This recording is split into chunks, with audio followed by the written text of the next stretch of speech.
Hammadan yosh ko'rinishni istasangiz, 2 hafta davomida sabzi va lavlagi sharbatini iching. Sabzi va lavlagi tarkibida tabiiy shakardan tashqari ko'plab vitaminlar mavjud. Ushbu moddalar uyg'unligi tanangizga tabiiy energiya beradi va charchoqni kamaytirib beradi. Tomir devorlarini ichidagi xolesterin bilyashkalarini eritadi, natijada qon aylanishini yaxshilaydi hamda arterial qon bosimini me'yoriga tushiradi. Qon tarkibi tozalanadi.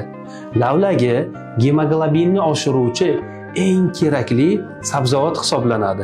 Teri rangi tiniqlashadi, qon aylanishi yaxshilanishi va organizmdan toksinlarni chiqib ketishi natijasida teri sog'lom, porloq va tiniq bo'ladi. Ichaklar faoliyati yaxshilanadi. Sabzi, lavlagi har ikkalasi ham kletchatka tolalariga boy.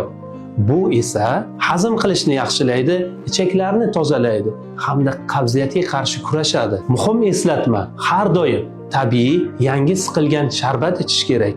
Har kuni ertalab och qoringa yoki nonushtadan oldin ichish eng samarali hisoblanadi.